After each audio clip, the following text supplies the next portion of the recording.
नमस्कार, special report में आपका स्वागत। मैं राहुल ओझा आपके साथ। बिहार के बगहा के रहने वाले राजा यादव की कहानी आजकल हर किसी की जुबान पर है। उनकी फिटनेस, स्टैमिना और चीते की रफ्तार की वजह से उन्हें बिहार का उसैन बोल्ट भी कहा जाने लगा है। हम आज खुद राजा यादव से लाइव जुड़ेंगे, उनसे बातचीत करेंगे। सफर किस तरीके से उन्होंने शुरू की, इस सफर को वो कहां तक ले जाना चाहते हैं और किस तरीके से उन्होंने अपनी मेहनत की है, इन तमाम मसलों पर हम राजा यादव से बातचीत करेंगे, जानने की कोशिश करेंगे कि कैसे उन्होंने बिना किसी सुविधा के इतनी अच्छी बॉडी बनाई है।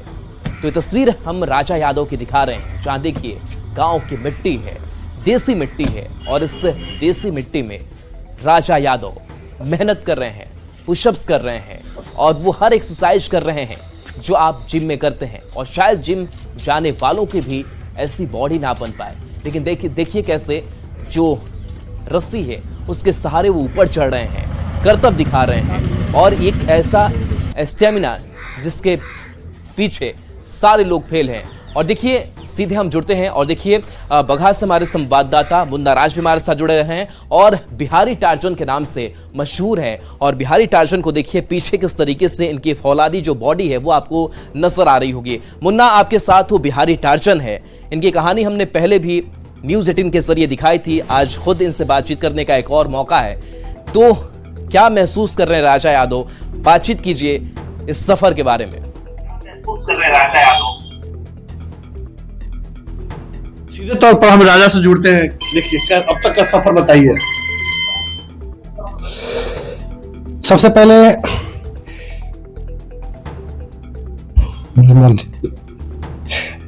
न्यूज़ 18 को मैं धन्यवाद देना चाहता हूं कि जो भी मेरी दिनचर्या है, जो भी मेरा वर्कआउट है, इसे न्यूज़ 18 के माध्यम से दर्शकों के पास पहुंचाया जा रहा है। इसके लिए बहुत आभार प्रकट कर रहा हूं मैं। कैसे अब तक का सफर है, कैसे आप वर्कआउट करते हैं? जी, मैं जो भी मेरा ये सफर है, मैं एक छोटे से गांव से और मैं खुद देसी इंस्ट्रूमेंट जो घर पे संभवतः बन सकता है सीमेंट और ईंट से, बम्बू से, और ये देसी जो अखाड़ा है मेरा, उसी से मैं अपना जो भी वर्कआउट होता है वो करता हूँ। और देसी खाना से मैं अपना जो भी इस फिटनेस में और पहलवानी और दौड़ के जो भी अभ्यास में कर रहा हूँ, ये खुद से अपने प्रशिक्षण से जितना मेरे को नॉलेज है खुद से करता हूँ, बिना किसी प्रोफेशनल ट्रेनर और ना ही प्रोफेशनल सुविधाओं के चलते मैं कर रहा हूँ, कि मैं खुद अपने आप से कर रहा हूँ। जो जितना मेरे से हो सकता है मैं खुद से करता हूँ ये सब सारी चीजें। बिल्कुल। देखिए तो आप मुन्ना बात भी कर रहे हैं, जरा उनसे ये पूछिए कि जब भी ऐसी बॉडी बनती है आगे कैसे कैसे आप इस फील्ड में आए?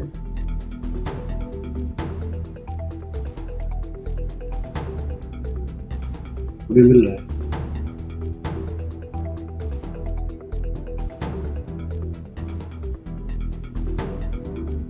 ऑडियो नहीं मिल रहा फिर।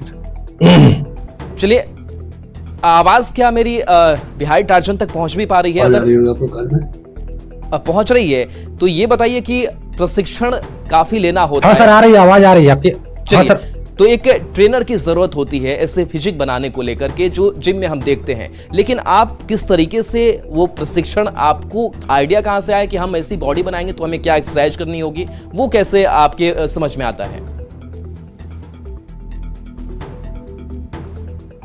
जी, मैं पहले से मैं अपने पिताजी को देखते आ रहा हूँ बचपन से। मेरे पिताजी एक पहलवान रह चुके हैं और उन्हीं को मैं देख करके, उनके गाइडलाइन पे, उनके दिनचर्या को मैं फॉलो करके, मैं अपने जो शरीर है, जो भी वर्कआउट है, उन्हीं को देख के मैं फॉलो करता हूं और उन्हीं से मैं सीखा हूं कि कैसे क्या करना है। न्यूट्रिशन आपका क्या होता है, क्या खाते पीते हैं? क्योंकि देसी मिट्टी में, जो गांव की मिट्टी है, वहां आप अपनी एक्सरसाइज पूरी करते हैं।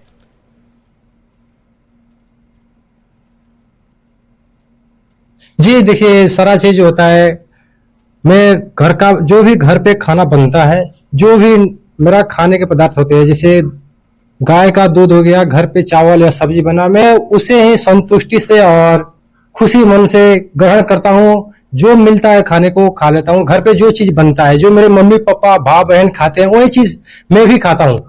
और मैं रेगुलर और कंटिन्यूटी से और ईमानदारी से मेहनत करता हूँ। राजा की रफ्तार से हर कोई दंग है। कभी ट्रक के साथ साथ भागते हुए नजर आते हैं, कभी स्कॉर्पियो के साथ साथ भागते नजर आते हैं। तो आप मैक्सिमम आपकी स्पीड क्या है जिस स्पीड से आप दौड़ लगा सकते हैं?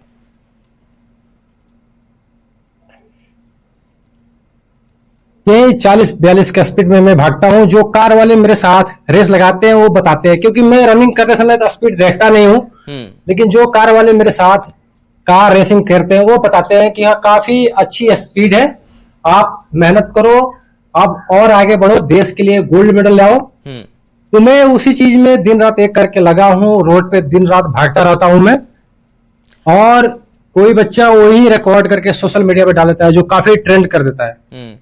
आपकी थोड़ी पृष्ठभूमि भी जानना चाहेंगे, किस गांव के रहने वाले हैं, गांव के लोग क्या सोचते हैं, क्या समझते हैं, कितनी उम्मीद से आपकी ओर देखते हैं?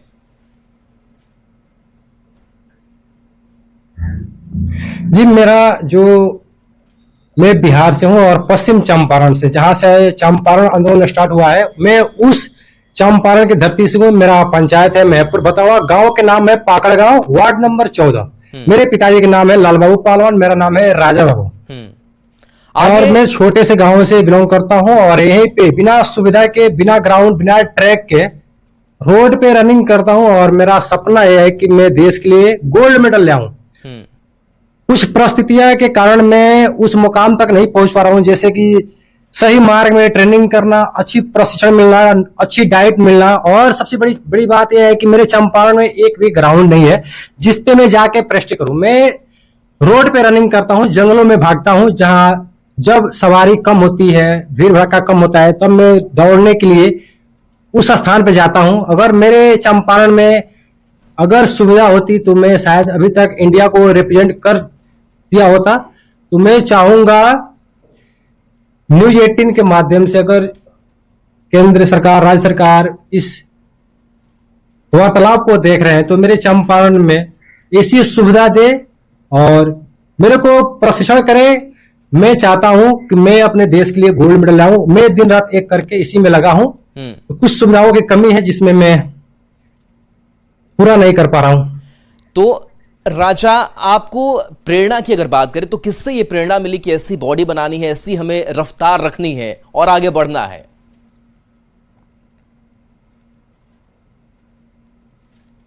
सर, मेरे बाबा जी पहलवान थे, मेरे पिताजी भी पहलवान, सब वो लोग। मेरे पिताजी भी नेशनल चैंपियन रह चुके हैं अपने वेट कैटेगरी में, तो उनका भी सपना टूटा सुविधाओं के चलते। कुछ सुविधाएं नहीं मिल पाई कि जैसे वो आगे बढ़े। तो मेरा भी यही सपना था कि मेरे पिता का सपना टूटा है, मुझे वो पूरा करना है। तो इस बीच में सोचा कि मैं अगर डिफेंस में चला जाता हूं तो वहां से हमको एक अच्छी प्लेटफॉर्म मिलेगी, सुविधा मिलेगी, जिसपे मैं अपना फुल एफर्ट लगा के इस काम को पूरा कर सकूंगा। लेकिन मैं लगातार 11 बार आर्मी की भर्ती में रेस निकाला, सुपर एक्सीलेंट में मारा, जिसमें मैं सफल नहीं हो पाया। उसके बाद मैंने सोचा क्यों ना खुद पे किया जाए, जो घर पे मिल सके, जो भी इंस्ट्रूमेंट है, जैसे दादाजी हैं, उनके एक्सरसाइज, सपने टूट गए, बेसिक खाना, अपने पूरे नहीं कर पाए। आगे अपने करियर को किस दिशा में देखते हैं, किस ओर अपने करियर को ले जाना चाहते हैं?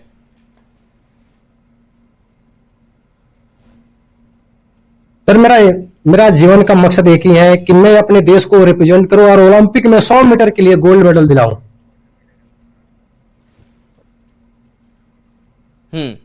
बिल्कुल। तो ये आप करियर बिल्कुल एक धावक के तरीके के तौर पर ही आप बनाना चाहते हैं, देश के लिए मेडल जीतना चाहते हैं, यही आपका भी सपना?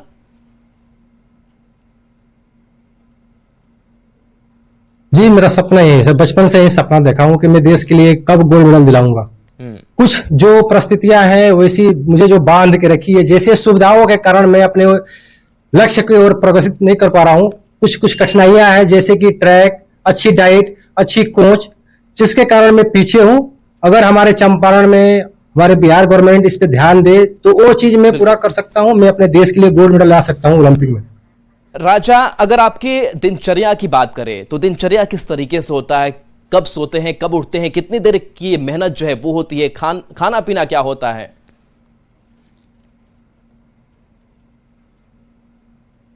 सर, सुबह 4 घंटा और शाम को 4 घंटा मेरा ये वर्कआउट रहता है। और डाइट में मेरा गाय का और भैंस का दूध रहता है बिल्कुल। और जो घर पे खाना बनता है शुद्ध खाना, जो घर पे खाना बनता है शुद्ध, बाहर की खाना नहीं। अच्छा, एक बड़ा आप संदेश दे रहे कि बाहर तो का मैं खाना घर का ही आप नहीं खाना खाते सेवन क्योंकि करता हूँ, बाहर की चीजें कोई। बिल्कुल फिजिकल फिटनेस के लिए हम डब्बों पर डब्बे खाते हैं, सप्लीमेंट्स लेते हैं, उन सारी चीजों से दूरी है आपकी।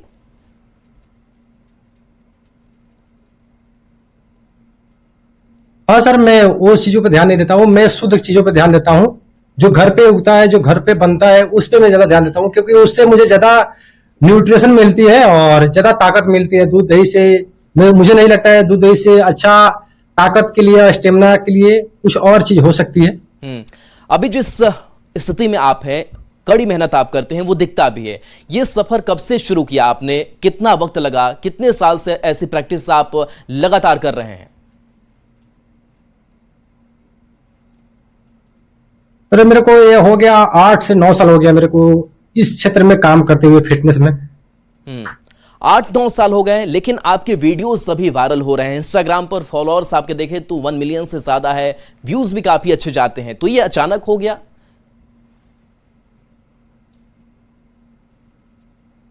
नहीं सर, ये अचानक नहीं हुआ। मतलब ये मेरे को लगता है कि 8-9 साल की मेहनत है और रेगुलर मेहनत है और कंटिन्यू और ईमानदारी से जो मेहनत करता गया, लोगों को पसंद आते गया और लोगों ने सपोर्ट करना चालू कर दिया। और मेरे को भी लगता है कि मैं जिस मार्ग पे काम कर रहा हूँ, नया यूथ के लिए जो मोटिवेशन पैदा कर रहा हूँ, ये मुझे भी खुशी होती है कि मेरे गाइडलाइन पे नया यूथ चल रहा है।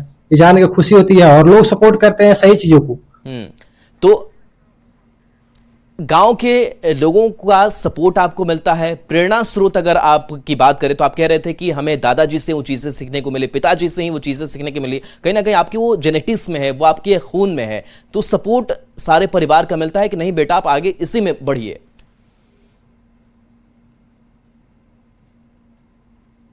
सपोर्ट, फुल सपोर्ट मिलता है। मेरे मम्मी पापा का सपोर्ट फुल मिलता है। मैं उन्हीं के चलते करता हूँ, उन्हीं का सपना पूरा करने के लिए मैं दिन रात एक किया हूँ सर।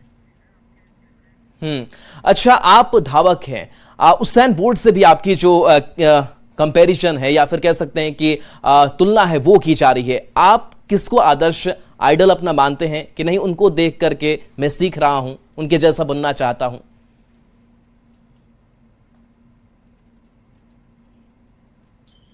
सर मेरे पिताजी नेशनल प्लेयर रह चुके हैं, काफी उन्होंने भी मेहनत किया, लेकिन कुछ सुविधा के चलते वो और आगे नहीं बढ़ पाए। तो मेरे आइडियल मेरे पिताजी हैं, मैं अपने पिताजी के ही गाइडलाइन पे काम करता हूँ। मेरे पिताजी हैं, मुझे ट्रेंड करते हैं और मैं उन्हीं के अपना आइडियल मानता हूँ और उन्हीं के समस्या में जो भी करता हूँ, उन्हीं के मतलब बताए हुए राह पे चलता हूँ। मैं जो कहते हैं करना है करना, वो बोलते हैं दिन भर भागते रहना है तो भागते रहता हूँ, दिन भर अखाड़े में बोलते हैं तो अखाड़े में रहता हूँ। तो मेरे लिए मेरे आइडियल मेरे पिताजी हैं, उनसे बड़ा मेरे लिए कुछ नहीं है, क्योंकि उनका सपना पूरा करना मेरा ये जन्म का बुझिए कि कर्तव्य, जो जन्म लिया हूँ मतलब उन्हीं के लिए लिया हूँ। राजा, अगर आपकी पूरा ट्रेनिंग करके की बात मैं करें इस तो आप दुनिया से कह रहे हैं कि जाऊंगा। गाइडेंस हमें मिलता है, लेकिन क्या वो ट्रेनिंग में, उस प्रशिक्षण में आपके पिताजी साथ होते हैं? आप दोनों एक साथ होते हैं जब एक्सरसाइज आप कर रहे होते हैं?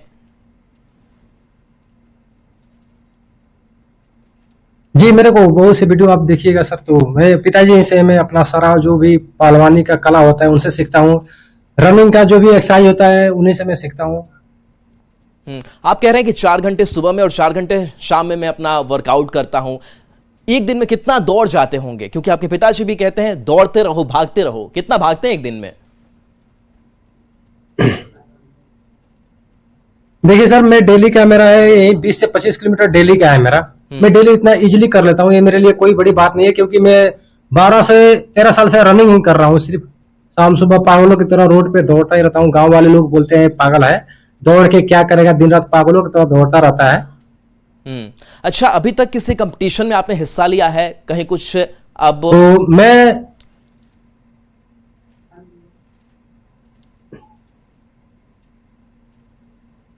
सर, मैं जो क्षेत्रीय दंगल होती है, कुश्ती होती है, उसमें मैं भाग लेता हूं। तो आप की जो कुशलता है वो धावक के तौर पर है, और अभी वो क्या पहलवान के तौर पर भी है? क्या आप कुश्ती भी लड़ते हैं?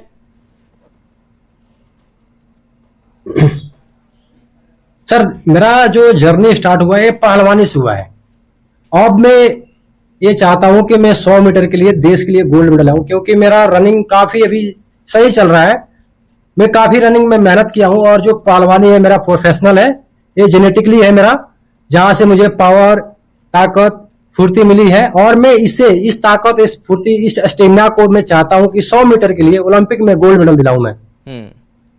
आपके इतने मिलियंस फॉलोअर्स हैं, क्या उनसे कुछ कभी बातचीत, इंटरेक्शन आपकी हो पाती है? वो आपसे कितनी उम्मीद रखते हैं कि आप देश के लिए मेडल लाओ, आप देश के लिए कुछ करो?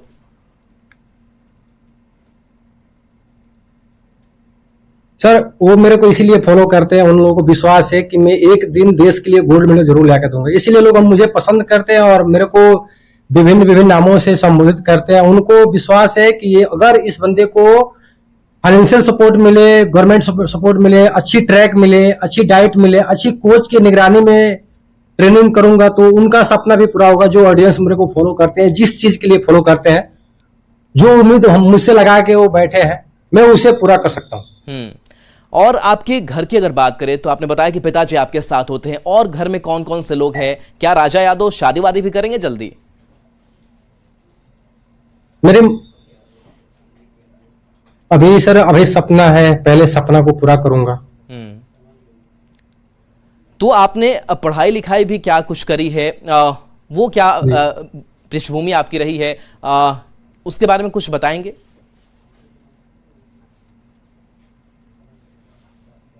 सर, पढ़ाई में कुछ खास नहीं, अभी ग्रेजुएशन कर रहा हूं, मैं पढ़ाई में वीक हूं।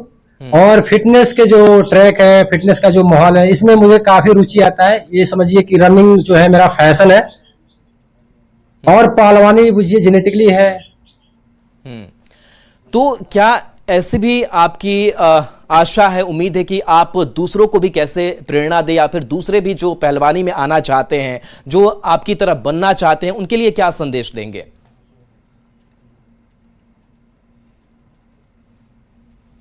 उनके लिए मैं बस यही संदेश देना चाहूंगा कि वो अपने कल्चर की ओर लौटे, अपने धरोहर को बचाने की कोशिश करे, जो आजकल धरोहर विलुप्त हो रही है। जो मेरी पहलवानी है, पहले के जमाने में हर घर एक पहलवान होते थे। तो कहीं ना कहीं जितने भी यूथ देख रहे हैं, ये उनकी धरोहर है। अपने धरोहर को बचाए और फिटनेस में काम करे, अपने देश के लिए मरे, अपने देश के लिए गोल्ड मेडल दिलाए और अपने धरोहर को बचाए। क्योंकि हम लोग कहीं ना कहीं पहलवानी खेल खुद से ही बिलोंग करते हैं, तो अपनी जो धरोहर है उसे बचाने की कोशिश करें।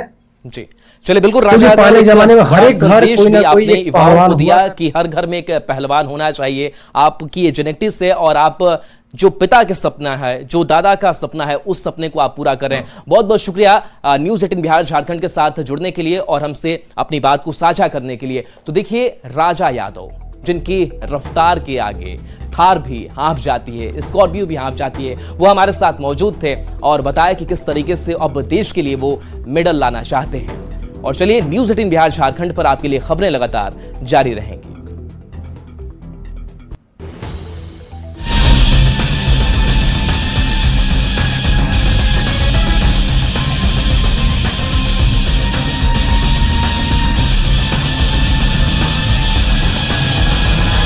आप खुद से ये कोई किराना या जनरल स्टोर की दुकान नहीं है, ये है बकायदा पेट्रोल पंप, वो भी हिंदुस्तान पेट्रोलियम से ऑथराइज्ड। चौंकिए मत, यहाँ ऐसा ही है। वैशाली के राघोपुर में ऐसे एक नहीं 3-3 पेट्रोल पंप चलाए जा रहे हैं। अब ऐसा क्यों है, वो भी आपको बताते हैं। राघोपुर प्रखंड गंगा नदी के पार है, जिस कारण यहाँ बड़ा टैंकर तेल लेकर नहीं पहुँच पाता है, क्योंकि यहाँ आने जाने का नाव ही एकमात्र विकल्प है। ऐसे में छोटे छोटे टैंकर के जरिए नाव से इस इलाके में तेल पहुंचाया जाता है। ये राघोपुर का दियारा इलाका है, और यहाँ किस तरह से पेट्रोल पंप संचालित हो रहे हैं, वो उसकी तस्वीर मैं अभी आपको दिखाना चाहता हूँ। ये देखिए, राघोपुर का मोहनपुर ये जगह है, और यहाँ मोहनपुर अस्पताल के ठीक सामने एक पेट्रोल पंप है। हिंदुस्तान पेट्रोलियम ये का जो एजेंसी है वो है, लेकिन जो जगह है और जिस तरह से ये हिंदुस्तान पेट्रोलियम का ये पेट्रोल पंप संचालित हो रहा है, उसे देखकर आप समझ सकते हैं कि इस इलाके के विकास की कहानी क्या है। तो ये कमरा है, और इसी कमरे में ये टैंकर लगा है, टैंकर देख सकते हैं, और टैंकर के अंदर ही इसी कमरे में जो पेट्रोल पंप को संचालित करने वाले जो संचालक है वो यहाँ पे बैठते हैं। उनसे बात करेंगे कि आखिर परेशानी की असली वजह क्या है? गंगा जी के इस पार है दियर इलाका में, जी इसलिए परेशानी है कि थोड़ा सा ला के 1500 लीटर बेचते हैं 10 दिन में। यहाँ पे लोग आए हैं अपनी गाड़ी में पेट्रोल भरवाने, और देखिए किस तरह की ये व्यवस्था है यहाँ पे आप देख सकते हैं। इस तरह के पेट्रोल पंप हिंदुस्तान पेट्रोलियम का ऑथराइज पेट्रोल पंप आपको इस इलाके में 3 पेट्रोल पंप है। और देखिए अभी गाड़ी में जो है वो फ्यूल यहाँ पे जो तेल है वो लोग यहाँ पे भरवाते हैं आके गांव में चूंकि दूसरा कोई साधन नहीं है। और ये छोटा सा एक झोपड़ी नुमा पेट्रोल पंप, ऐसी तस्वीर जो है वो कम ही देखने को मिलती है, लेकिन इलाका जो है वो काफी ध्रुव और दुर्गम है। आप लोग तेल भरवाने कहाँ आते हैं? मोहनपुर हॉस्पिटल पे। अच्छा, पेट्रोल पंप है ये? नहीं सर, पेट्रोल पंप नहीं, लेकिन हम लोग का पेट्रोल पंप मान ही रहा है इसको। इसके अलावा हम लोग का देर में कोई सुविधा ही नहीं है। लोग भी बताते हैं कि गंगा नदी के कारण यह इलाका विकास से कोसों दूर रह गया है, जिस कारण ऐसी व्यवस्था में रहना पड़ता है। हालांकि पटना समस्तीपुर 6 लेन पुल का निर्माण इस इलाके में हो रहा है, जिसके बन जाने के बाद हालात सुधरने की उम्मीद है। वैशाली से न्यूज़ 18 संवाददाता प्रफुल्ल कुमार की रिपोर्ट। दे पटखनी ये तस्वीर है पूर्णिया की, जहां पहलवानी का जौहर है, दर्शकों की ताली है। यहाँ मधुबनी काली मंदिर पूजा समिति द्वारा पिछले 50 साल से हर वर्ष दीपावली और छठ के बीच कुश्ती प्रतियोगिता का आयोजन होता है। पंजाब, हरियाणा, यूपी, बिहार और जम्मू कश्मीर से बड़ी संख्या में महिला और पुरुष पहलवान अखाड़े में अपनी कौशल दिखा रहे हैं। भारत में दंगल की प्रथा महाभारत काल से ही है। जब जरासंध दंगल प्रतियोगिता खेलते थे, और पूर्णिया का ये मधुबनी काली मंदिर है जहाँ पिछले 50 वर्षों से दंगल प्रतियोगिता होती है, और यहाँ पर देश विदेश की टीमें, खासकर महिला पहलवान और पुरुष पहलवान यहाँ आते हैं और अपना जलवा दिखाते हैं। सिवान के राष्ट्रीय स्तर की महिला पहलवान गायत्री पहलवान तो महिला के साथ साथ पुरुषों को भी पटखनी देती हैं। वहीं यूपी के गोंडा की शिवानी पांडे सरिता पहलवान ने कहा कि बेटियां अब किसी भी क्षेत्र में बेटों से कम नहीं है। देखिए, जो मेहनत जो करेगा वो मेहनत का फल पाएगा। सभी गार्जियनों से यही कहना चाहते हैं कि जो आपकी बेटी है, बहन है, आपको उसको किसी चीज में रोक टोक ना करें। बहुत सी लड़कियां हैं जैसे कि ओलंपिक में जाके मेडल ला रही है। अच्छा रहता है जगह लड़कियों को मौका नहीं दिया जाता है। कभी कभी ऐसा होता है, हम लोग अखाड़े पे जाते हैं, वहाँ बोल देते हैं कि लड़कियों का दंगल नहीं होगा तो लड़कियों कैसे लड़ेगा, ये है वो है। प्रतियोगिता में महिला पहलवान के साथ साथ नेपाल, मेरठ, जम्मू कश्मीर से आए पुरुष पहलवानों ने भी अपना जलवा बिखेरा। पुरुष पहलवानों ने भी माना कि महिलाओं के प्रति हमें सोच बदलनी चाहिए। तो हर किसी को खेलना चाहिए, गेम की अच्छी चीज है, नशे से बचे रहोगे। जी बढ़ावा देना चाहिए। जी बढ़ावा देना चाहिए। यह कुश्ती प्रतियोगिता पूरे पूर्णिया में प्रसिद्ध है। खासकर जब महिलाएं कुश्ती खेलती हैं तो लोगों में काफी उत्साह देखने को।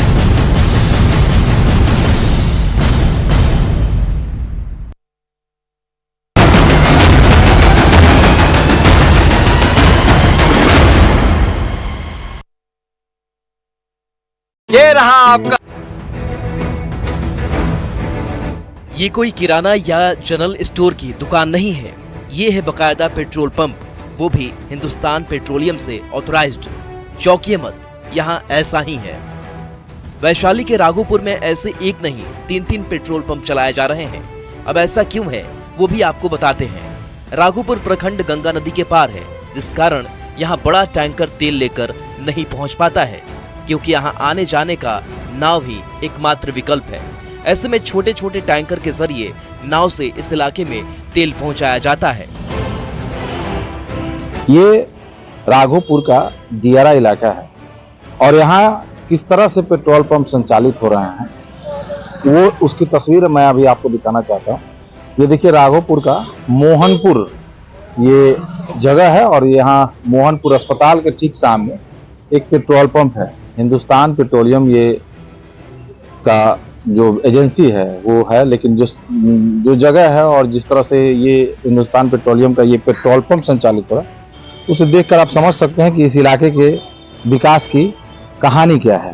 तो ये कमरा है और इसी कमरे में ये टैंकर लगा है, टैंकर देख सकते हैं, और टैंकर के अंदर ही इसी कमरे में जो पेट्रोल पंप को संचालित करने वाले जो संचालक है वो यहाँ पे बैठते हैं। उनसे बात करेंगे कि आखिर परेशानी की असली वजह क्या है? गंगा जी के इस पार है दियर इलाका में, जी इसलिए परेशानी है कि थोड़ा सा ला के 1500 लीटर बेचते हैं 10 दिन में। यहाँ पे लोग आए हैं अपनी गाड़ी में पेट्रोल भरवाने, और देखिए किस तरह की ये व्यवस्था यहाँ पे आप देख सकते हैं। इस तरह के पेट्रोल पंप हिंदुस्तान पेट्रोलियम का ऑथराइज पेट्रोल पंप आपको इस इलाके में 3 पेट्रोल पंप है।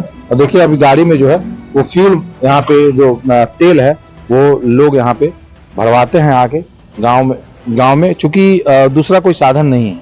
और ये छोटा सा एक झोपड़ी नुमा पेट्रोल पंप, ऐसी तस्वीर जो है वो कम ही देखने को मिलती है, लेकिन इलाका जो है वो काफी ध्रुव और दुर्गम है। आप लोग तेल भरवाने कहाँ आते हैं? मोहनपुर हॉस्पिटल पे। अच्छा, पेट्रोल पंप है ये? नहीं सर, पेट्रोल पंप नहीं, लेकिन हम लोग का पेट्रोल पंप मान ही रहा है इसको। इसके अलावा हम लोग का देर में कोई सुविधा ही नहीं है।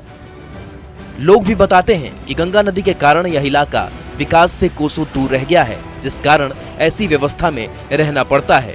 हालांकि पटना समस्तीपुर 6 लेन पुल का निर्माण इस इलाके में हो रहा है, जिसके बन जाने के बाद हालात सुधरने की उम्मीद है। वैशाली से न्यूज़ 18 संवाददाता प्रफुल्ल कुमार की रिपोर्ट। दे पटखनी ये तस्वीर है पूर्णिया की, जहां पहलवानी का जौहर है, दर्शकों की ताली है। यहाँ मधुबनी काली मंदिर पूजा समिति द्वारा पिछले 50 साल से हर वर्ष दीपावली और छठ के बीच कुश्ती प्रतियोगिता का आयोजन होता है। पंजाब, हरियाणा, यूपी, बिहार और जम्मू कश्मीर से बड़ी संख्या में महिला और पुरुष पहलवान अखाड़े में अपनी कौशल दिखा रहे हैं। भारत में दंगल की प्रथा महाभारत काल से ही है। जब जरासंध दंगल प्रतियोगिता खेलते थे, और पूर्णिया का ये मधुबनी काली मंदिर है जहाँ पिछले 50 वर्षों से दंगल प्रतियोगिता होती है। और यहाँ पर देश विदेश की टीमें, खासकर महिला पहलवान और पुरुष पहलवान यहाँ आते हैं और अपना जलवा दिखाते हैं। सिवान के राष्ट्रीय स्तर की महिला पहलवान गायत्री पहलवान तो महिला के साथ साथ पुरुषों को भी पटखनी देती हैं। वहीं यूपी के गोंडा की शिवानी पांडे सरिता पहलवान ने कहा कि बेटियां अब किसी भी क्षेत्र में बेटों से कम नहीं है। देखिए, जो मेहनत जो करेगा वो मेहनत का फल पाएगा। सभी गार्जियनों से यही कहना चाहते हैं कि जो आपकी बेटी है, बहन है, आपको उसको किसी चीज में रोक टोक ना करें। बहुत सी लड़कियां हैं जैसे कि ओलंपिक में जाके मेडल ला रही है। जगह लड़कियों को मौका नहीं दिया जाता है। कभी कभी ऐसा होता है, हम लोग अखाड़े पे जाते हैं, वहाँ बोल देते हैं कि लड़कियों का दंगल नहीं होगा तो लड़कियों कैसे लड़ेगा, ये है वो है। प्रतियोगिता में महिला पहलवान के साथ साथ नेपाल, मेरठ, जम्मू कश्मीर से आए पुरुष पहलवानों ने भी अपना जलवा बिखेरा। पुरुष पहलवानों ने भी माना कि महिलाओं के प्रति हमें सोच बदलनी चाहिए। तो हर किसी को खेलना चाहिए, गेम की अच्छी चीज है, नशे के बचे रहोगे। जी बढ़ावा देना चाहिए। जी बढ़ावा देना चाहिए। यह कुश्ती प्रतियोगिता पूरे पूर्णिया में प्रसिद्ध है। खासकर जब महिलाएं कुश्ती खेलती हैं तो लोगों में काफी उत्साह देखने को मिलता है। शुरुआती दौर से ही लगभग 50 वर्ष पूर्व से ही यहाँ पर कुश्ती का आयोजन